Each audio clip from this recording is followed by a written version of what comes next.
Hello everyone, this tutorial is about the relay. Well, in colleges you have studied that relay is a switching device and it may be a protective device or a sensing device. Well, in my opinion, if you ask, a relay is that device which can be used for switching, protecting and sensing. Well, here is a DC relay.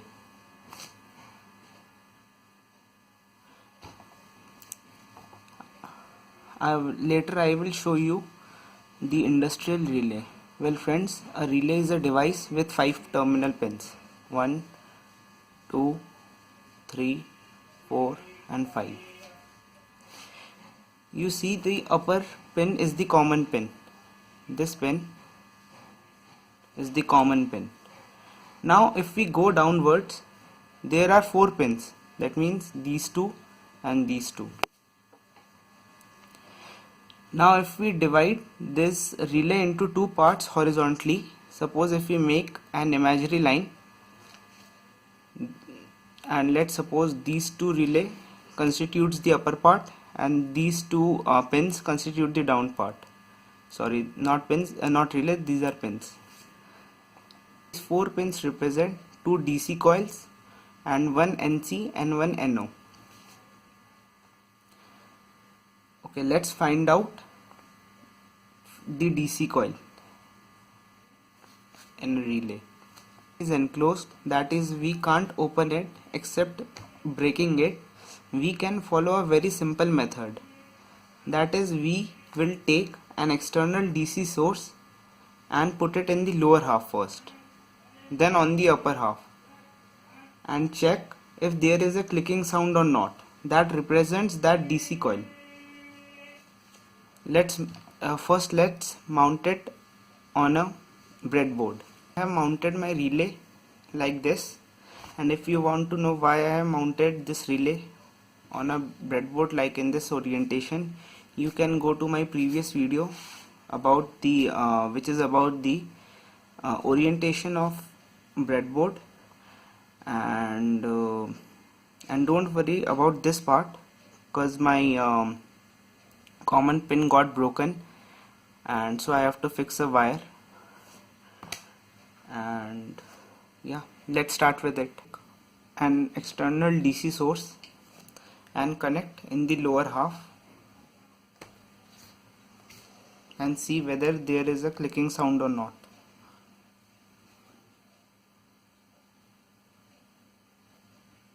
Well, nothing happened. Let's take the upper half.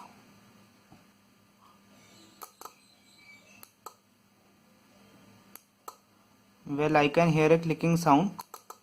That means these two are my DC coils. Let's make a diagram accordingly. Well, here are my 5 pins. This is my common pin.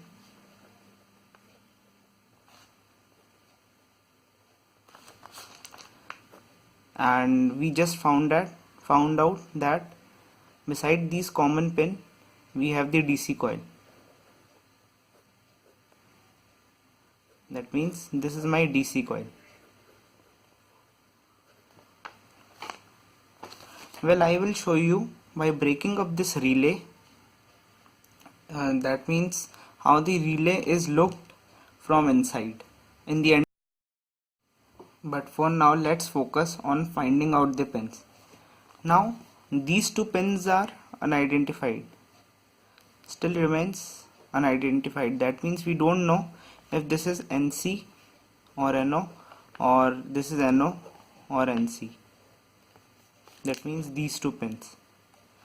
For that we need a multimeter.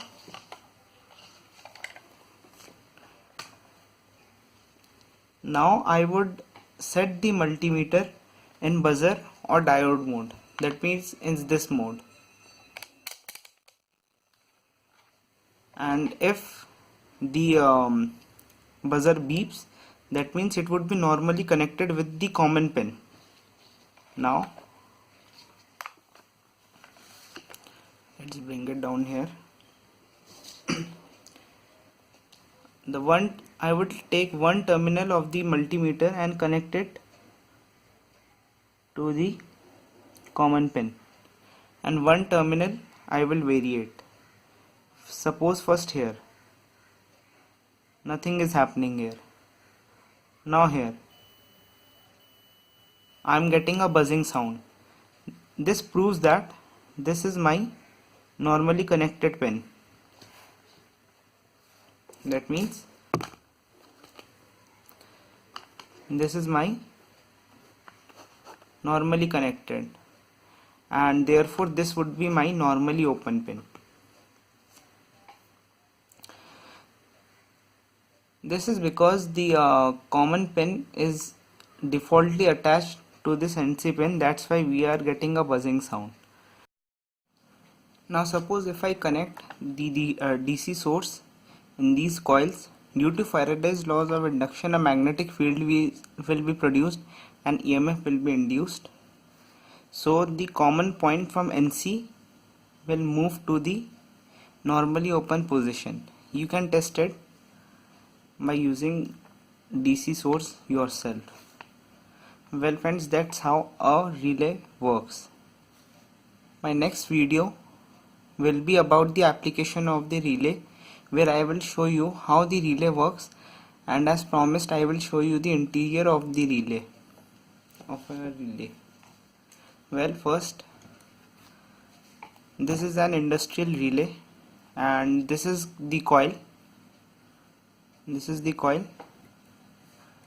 And this wire, this black wire,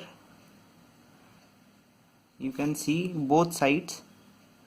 This is the connection pin of my DC coil. That means this wire connects the whole DC coil. You see here, well, it's not opening. Well, it doesn't matter. And this copper wire, as you can see, is connected to a plate.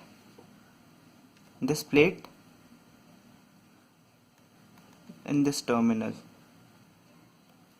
and this middle plate, well, wait a minute, this middle plate is my common point, and this terminal is my normally closed point, because as I haven't given any source in the DC coil, the steady state is with the normally closed. This is my NC and this is my common part.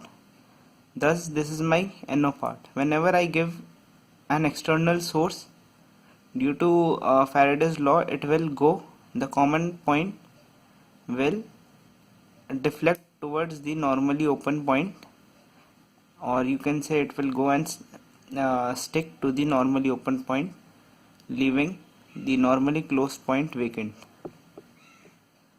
And these